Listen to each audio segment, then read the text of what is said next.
Hello everyone, welcome back to my channel trip to watch. আশা করি আপনারা সবাই ভালো আছেন। আর যেরকম আপনারা জানেন, আমি এখন রয়েছি উজ্জয়নে মহাকালেশ্বর মন্দিরে মহাকাল বাবার দর্শন করতে আর পুজো দিতে আমি এসেছি শ্রাবণ মাসে। এর আগের এপিসোডে আপনারা দেখলেন কলকাতা থেকে সরাসরি ট্রেন ধরে আমি চলে এসেছিলাম উজ্জয়নে, আর তারপর রাতে গিয়ে মহাকাল বাবার শয়ন আরতি দেখেছিলাম। কলকাতা থেকে সরাসরি উজ্জয়ন আসার সমস্ত অভিজ্ঞতা আমি আগের পর্বে আপনাদের সাথে শেয়ার করেছি। সেই ভিডিও যদি আপনারা না দেখে থাকেন, ডিসক্রিপশন বক্সে লিঙ্ক আছে, দেখে নেবেন। আশা করি আপনাদের ভালো লাগবে। এখন সময় সকাল 8টা। আমি তৈরি হয়ে গেছি মহাকাল বাবার দর্শনের জন্য আর পুজো দেওয়ার জন্য। গোটা ভারতবর্ষের মধ্যে উজ্জয়নের মহাকালেশ্বর জ্যোতির্লিঙ্গ একমাত্র দক্ষিণমুখী জ্যোতির্লিঙ্গ। এটা একটা স্বয়ম্ভু জ্যোতির্লিঙ্গ, যার উৎপত্তিস্থল কর্কট রেখার মাঝামাঝি। আমি মন্দিরের সামনে যাব, মন্দিরে 1 নম্বর গেটে আমি পৌঁছাবো। আমার ভিআইপি দর্শনের বুকিং হয়ে গেছে। আজকে 28শে জুলাই, শ্রাবণ মাসের 3য় সোমবার। আর আমি এখন যাচ্ছি মহাকাল বাবার দর্শনের জন্য।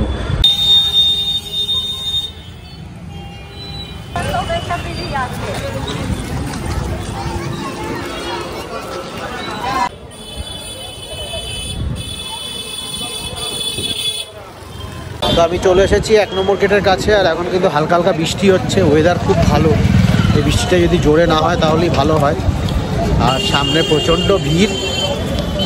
এই 1 নম্বর গেটের এন্ট্রি কিন্তু বন্ধ করে দেওয়া হয়েছে, মানে কোনো গাড়িকে আসতে দিচ্ছে না। শুধু যারা পায়ে হেঁটে যাচ্ছে তারাই এখান থেকে যেতে পারছে, বাকিদের ঘুরিয়ে দেওয়া হয়েছে।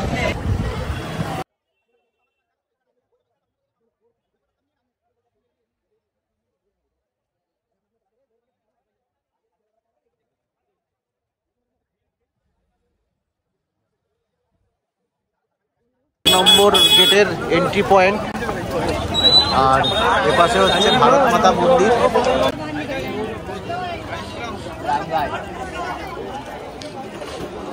নম্বর গেটের কাছে কিন্তু প্রচণ্ড ভিড়, মানে আগে যেতে পারছি না, এত লোক দাঁড়িয়ে আছে, এত ভিড়। আর সব বাঁক নিয়ে ঢুকছে এখান থেকে।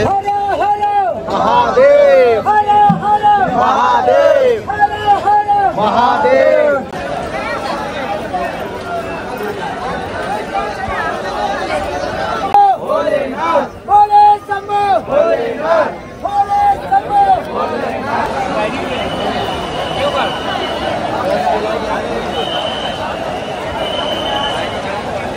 আমার পেছনে লাইনটা দেখুন, এটা হচ্ছে ভিআইপি দর্শনের লাইন। আমিও কিছুক্ষণের মধ্যে এখানে দাঁড়াবো লাইন। আচ্ছা, মন্দিরের ভেতরে যাওয়ার রাস্তা। আর এই ডান দিকে রয়েছে নিঃশুল্ক জুতো স্ট্যান্ড, এখানে এই জুতো রাখতে হবে। আর দেখুন এখানে লেখা রয়েছে ভগবান শ্রী মহাকালেশ্বর কা নগর ভ্রমণ। প্রথম সওয়ারি 14 জুলাই, দ্বিতীয় সওয়ারি 21 জুলাই, তৃতীয় সওয়ারি 28শে জুলাই। মানে আজকে হচ্ছে শ্রাবণ শুল্ক চতুর্থী।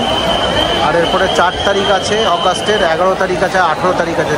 মোট 6টা নগর ভ্রমণ হবে। কিন্তু এই জীবনে প্রথমবার শ্রাবণ মাসে কোনো জ্যোতির্লিঙ্গে এসেছি বাবার মাথায় জল ঢালতে। যদিও মহাকালেশ্বর জ্যোতির্লিঙ্গে তো জলাভিষেক হয় না, কিন্তু মন্দিরের ভেতর আরও অনেক শিবলিঙ্গ আছে যেগুলো জলাভিষেক করা যেতে পারে।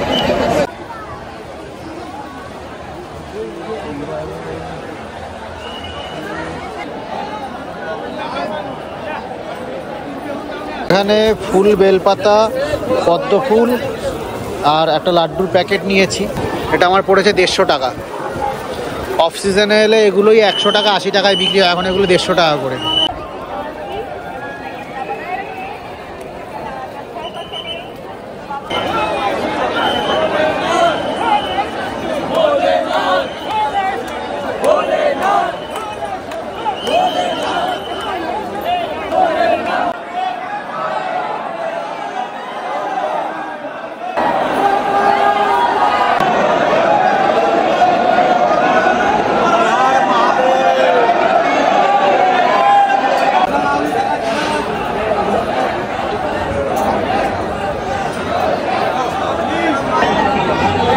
গর্ব গিয়ে সামনে পৌঁছে গেছি।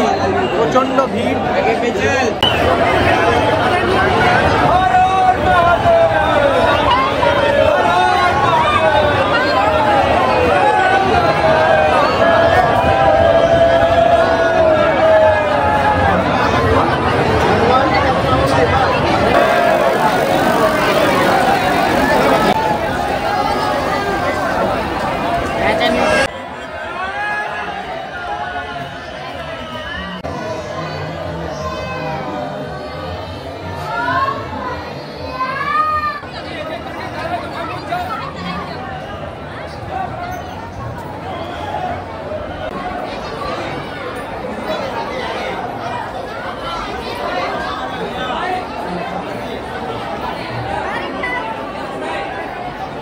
ভালো করে দর্শন হয়েছে, ফুল দিয়ে দিয়েছি পুরোহিত মশাইকে আর দক্ষিণা দিয়ে দিয়েছি।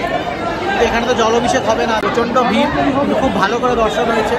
জয় শ্রী মহাকাল। মহাকালেশ্বর জ্যোতির্লিঙ্গের গর্ভগৃহ থেকে বেরোনোর পর সব দিকের রাস্তা পুলিশ বন্ধ করে দিয়েছিল ব্যারিকেড দিয়ে, তাই কোনোভাবেই কোনো শিবলিঙ্গের কাছে পৌঁছানো সম্ভব ছিল না। তাই গর্ভগৃহ থেকে বেরিয়ে আমি পৌঁছালাম লাড্ডু ভোগ প্রসাদ কাউন্টারের কাছে। সেখান থেকে বাড়ির জন্য ভোগ প্রসাদও কিনলাম।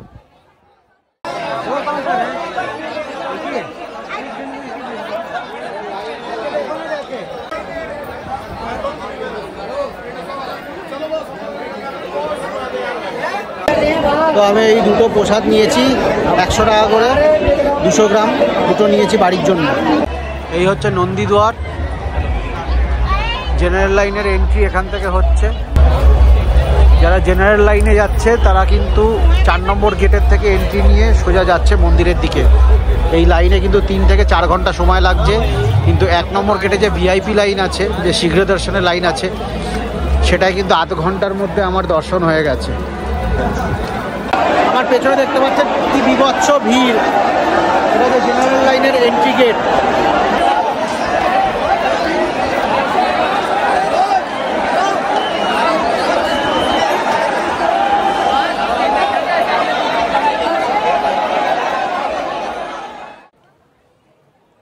শ্রাবণ মাসের প্রত্যেক সোমবার মহাকাল্যকে বিভিন্ন ধরনের অনুষ্ঠানের আয়োজন করা হয়, যেখানে বিভিন্ন বিশেষজ্ঞ পণ্ডিতরা শিবপুরাণের বিভিন্ন কথা এবং কীর্তন করে থাকেন। এগুলো স্পেশালি শ্রাবণ মাসের জন্য বানানো হয়েছে। এরকম টেম্পোরারি ওয়াল তৈরি করা হয়েছে, আর তার উপরে এরকম পেন্টিং লাগানো রয়েছে।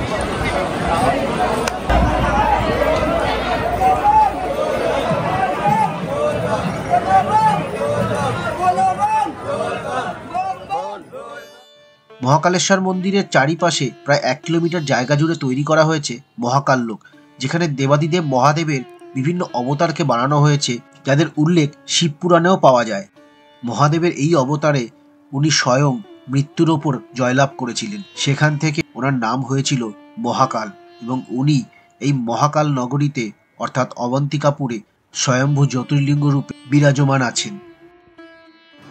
উজ্জয়নের মহাকালেশ্বর মন্দিরে মোট 192টি মূর্তি, 53টি দেওয়াল চিত্র এবং 108টি স্তম্ভ রয়েছে, যা তৈরি করতে মোট খরচ হয়েছে প্রায় 850 কোটি টাকা।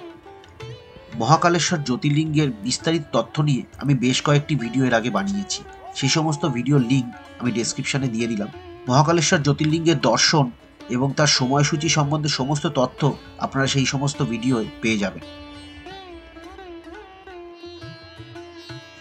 মহাকালেশ্বর মন্দিরের 1 নম্বর গেটের পাশেই রয়েছে ভারত মাতা মন্দির, এবং তার পাশেই রয়েছে শ্রী মহাকাল ভক্তি নিবাস। ভারত মাতা মন্দিরের একদম নিচেই তৈরি করা হয়েছে একটি বিশাল আকৃতির ভারতের মানচিত্র, যেখানে ছোট ছোট শিবলিঙ্গ বানিয়ে 12টি জ্যোতির্লিঙ্গকে দেখানো হয়েছে।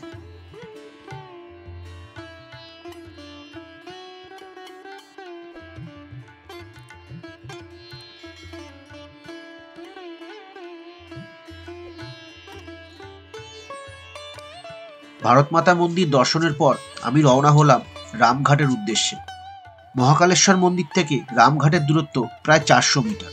উজ্জয়নের রামঘাট গড়ে উঠেছে শিপ্রা নদীর তীরে।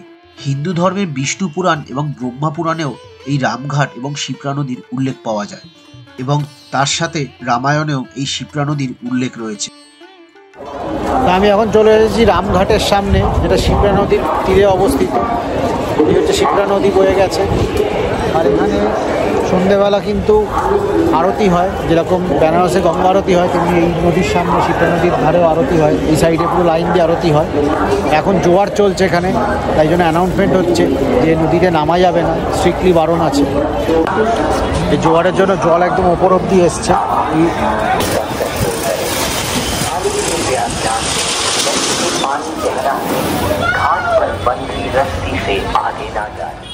শিপ্রা নদীর তীরে অবস্থিত এই রামঘাটে অত্যন্ত প্রাচীন একটি নাগ চন্দ্রেশ্বর মন্দির আছে এবং এই নাগ চন্দ্রেশ্বর মন্দির রয়েছে মহাকালেশ্বর জ্যোতির্লিঙ্গের গর্ভগৃহের ঠিক ওপরে। সেই মন্দির সারা বছরে মাত্র একদিনই খোলে, নাগ পঞ্চমীর দিন। মাত্র 24 ঘন্টার জন্য নাগ চন্দ্রেশ্বর মন্দির খোলা হয় এবং 24 ঘন্টা পর আবার 1 বছরের জন্য সেই মন্দিরের দরজা বন্ধ করে দেওয়া হয়। এছাড়াও রামঘাটে বহু প্রাচীন মন্দির রয়েছে যার উল্লেখ রামায়ণে পাওয়া গেছে। প্রভু রামচন্দ্র এবং মা সীতা স্বয়ং এই শিপ্রা নদীতে স্নান করেছিলেন এবং সেখান থেকেই এই ঘাটের নাম পড়ে রামঘাট। এখন চলে এসেছি পরদেশ্বর মহাদেব সিদ্ধাশ্রমে। আর এখানে দেখুন সব রুদ্রাভিষেক হচ্ছে লাইন দিয়ে। আর এখানে 3টে মন্দির আছে, শ্রী পরদেশ্বর ধাম লিঙ্গম, বাগলা শক্তিপীঠ, মা বাগলা শক্তিপীঠ, আর শ্রী শ্যাম খাটু ধাম। আর এখানে গৌমাতা সেবা রয়েছে, ইচ্ছা মতো সবাই খাওয়াতে পারেন গৌমাতাকে, নন্দীকে।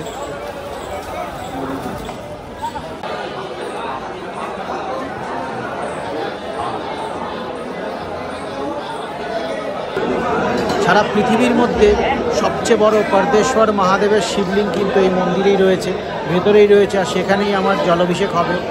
আমাদের যে পণ্ডিতজি আছেন অবিনাশজি, উনি ব্যবস্থা করে দিয়েছেন। ওনাকে ফোন করেছিলাম, বললাম যে এরকম আমার জলাভিষেক করতে হবে, মহাকালেশ্বর মন্দিরে যেতে পারছি না, তো উনি ব্যবস্থা করে দিয়েছেন। পৃথিবীর সবচেয়ে বড় পরদেশ্বর মহাদেবের শিবলিঙ্গতেই আমি জলাভিষেক করব।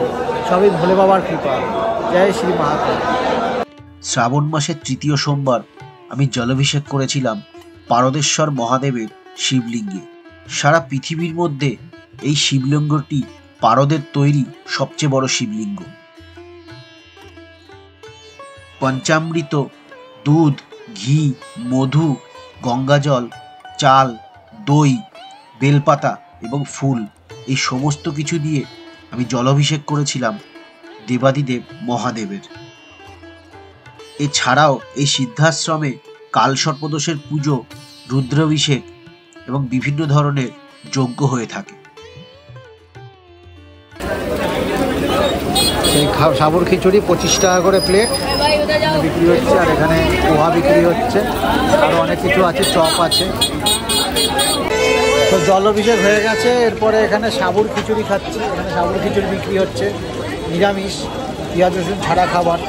তাই সাবুর খিচুড়ি, আর এখানে পোহা আছে, এরপরে পোহা খাবো। সকালের ব্রেকফাস্ট সেরে আমি এসে পৌঁছেছিলাম হরসিদ্ধি মাতার মন্দিরে। এটি 51 শক্তিপীঠের একটি পীঠ এবং 51 শক্তিপীঠের ছবি এবং নাম এই মন্দিরের দরজার পাশে উল্লেখ করা রয়েছে। এই মন্দিরে 2টি স্তম্ভ রয়েছে যা সন্ধ্যা আরতির সময় তেল দিয়ে এবং প্রদীপ দিয়ে ভীষণ সুন্দর করে সাজিয়ে তোলা হয়। এই মন্দিরে পৌঁছে সবার আগে আমি হরসিদ্ধি মাতার দর্শন করলাম।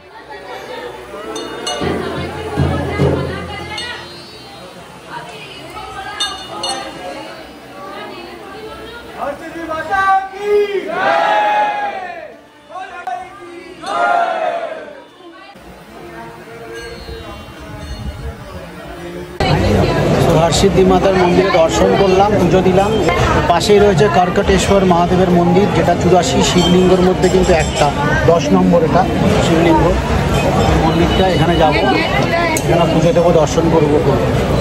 মহাকালেশ্বর জ্যোতির্লিঙ্গ ছাড়াও সমগ্র উজ্জৈন জুড়ে রয়েছে 84টি শিবলিঙ্গ, যার উল্লেখ হিন্দু পুরাণের বিভিন্ন গ্রন্থে পাওয়া যায়। মহাকালেশ্বর জ্যোতির্লিঙ্গ এবং হরসিদ্ধি মাতার এই শক্তিপীঠ কর্কট রেখার মাঝামাঝি স্থানে অবস্থিত এবং তার পাশেই রয়েছে এই শিবলিঙ্গ, তাই এনার নাম কর্কটেশ্বর মহাদেব। এই শিব মন্দিরের ওপরে সমগ্র 84টি শিবলিঙ্গর নাম এবং ছবি দেওয়া রয়েছে।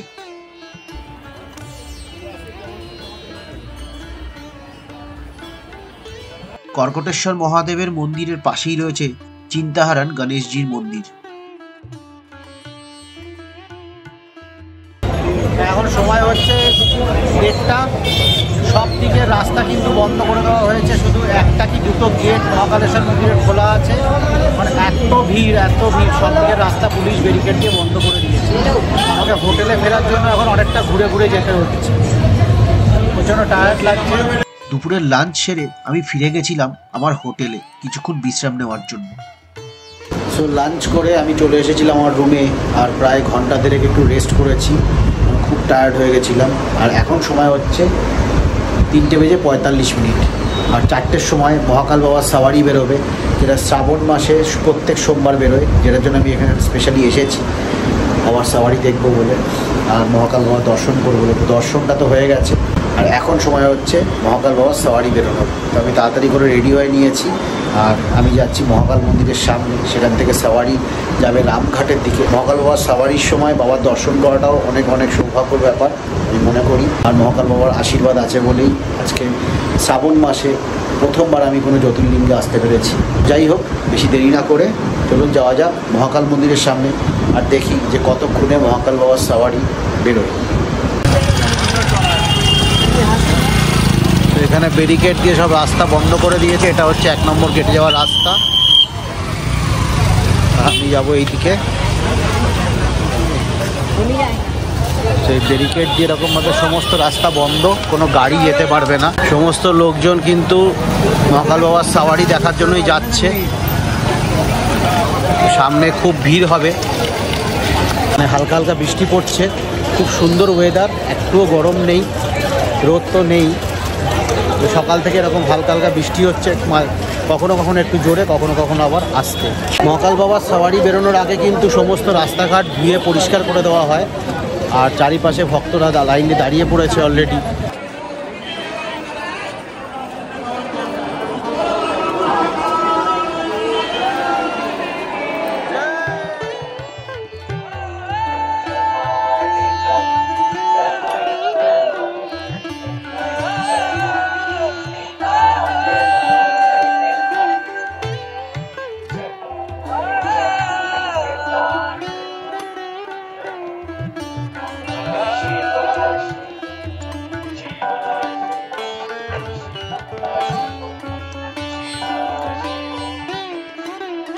তো মহাকাল মন্দির থেকে সাওয়ারি বেরিয়ে গেছে, আর ওটা মেন রোড দিয়ে যাচ্ছে রামঘাটের দিকে, আর আমি কিন্তু সেইটাকে ফলো করছি, তার পেছন পেছন যাচ্ছি। কিন্তু আমি মেন রোড দিয়ে যাচ্ছি না, কারণ মেন রোড সব বন্ধ করা রয়েছে, করিডোর দিয়ে পুলিশ বন্ধ করে দিয়েছে।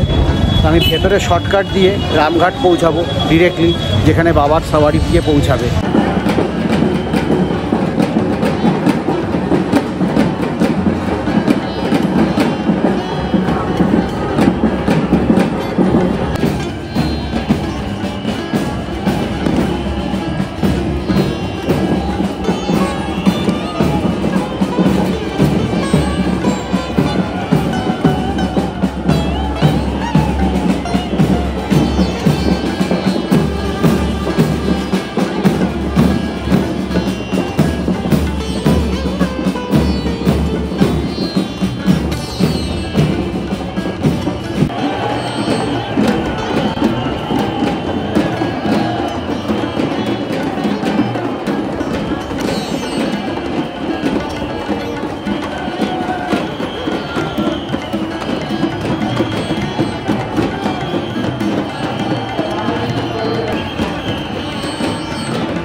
पागल कहते हैं, हम लोग पागल ही ऐसे। इस टैगलाइन के साथ हमारे स्वामी मुस्कुरा के, स्वामी दिल मिला के, स्वामी खिलखिला के हाथों में नाग लिए नाग पंचमी का उद्घोष करते हुए कल नाग पंचमी का सुंदर अवसर। माननीय संभागायुक्त महोदय हमारे बीच, हम आपका हार्दिक स्वागत और अभिनंदन करते हैं। মহাকাল বাবার সাওয়ারিকে অনুসরণ করে আমি পৌঁছালাম রামঘাটে। তবে সেখানেও কড়া নিরাপত্তা ব্যবস্থা এবং প্রচুর ভক্তের ভিড়ের মধ্যে মহাকাল বাবার সাওয়ারি অবধি পৌঁছানো অসম্ভব ছিল। তবে পবিত্র মনে মহাদেবকে ডাকলে উনি ঠিক শুনতে পান। আর এই বিশ্বাস নিয়েই শিপ্রা নদীর দুপারে দাঁড়িয়েছিলেন হাজার হাজার মহাদেবের ভক্তরা। ঘড়িতে তখন প্রায় 5:30। অনেক চেষ্টা করেও মহাকাল বাবার সাওয়ারির কাছাকাছি পৌঁছাতে না পেরে দূর থেকেই প্রণাম জানিয়ে আমি আবার রওনা হলাম মহাকাল মন্দিরের উদ্দেশ্যে। কারণ এই সাওয়ারি আবার মন্দিরে ফিরবে সেই রাস্তা দিয়েই। মন্দিরের সামনে গিয়ে অপেক্ষা করতে থাকলাম মহাকাল বাবার সাওয়ারির ফিরে আসার।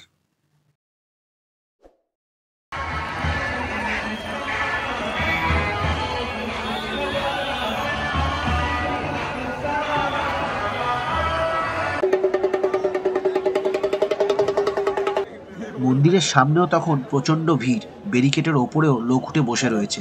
10 টাকা দিয়ে গোলাপ ফুলের পাপড়ি কিনে অপেক্ষা করতে থাকলাম কতক্ষণে সন্ধ্যে 6:30 বাজবে আর মহাকাল বাবার সাওয়ারি ফিরে আসবে মন্দিরের সামনে।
পেছনে যে হাতিটা আপনারা দেখতে পাচ্ছেন, এই হাতিটায় করেই কিন্তু মহাকাল বাবা সাওয়ারিতে গেছিলেন।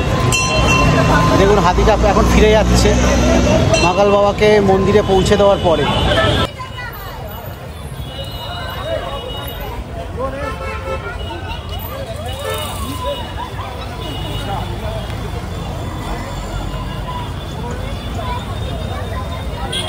মহাকাল বাবার অশেষ কৃপা আর আশীর্বাদে কিন্তু আমি আজকে শ্রাবণ মাসে সোমবার এসে মহাকাল বাবার দর্শন করলাম, জল অভিষেক করলাম, তারপরে মহাকাল বাবার সাওয়ারিও দেখলাম। দুবার দেখেছি, রামঘাটে গিয়েও দেখেছি, আবার মন্দিরের সামনেও দেখেছি। মন একদম শান্ত হয়ে গেছে। অনেক দিনের, অনেক বছরের ইচ্ছা পূরণ হলো। শ্রাবণ মাসে জ্যোতির্লিঙ্গের দর্শন করলাম আর পুজো দিলাম। প্রচণ্ড ভিড়, লোক আর লোক। তো এবার আমি যাব হোটেলে। খুব খিদে পেয়েছে, প্রায় 8-9 কিলোমিটার হাঁটতে হয়েছে 1 ঘন্টা সময়ের মধ্যে। হাঁপিয়ে গেছি। এবার আমি যাব হোটেলে, আর তারপরে খেয়ে দিয়ে একটু রেস্ট করবো। কালকে সকালে ওয়েদার কেমন থাকে সেই অনুযায়ী প্ল্যান করব। ইচ্ছা আছে ওমকারেশ্বর জ্যোতির্লিঙ্গে যাওয়ার, তবে যেতে পারবো কি না আমি শিওর নই।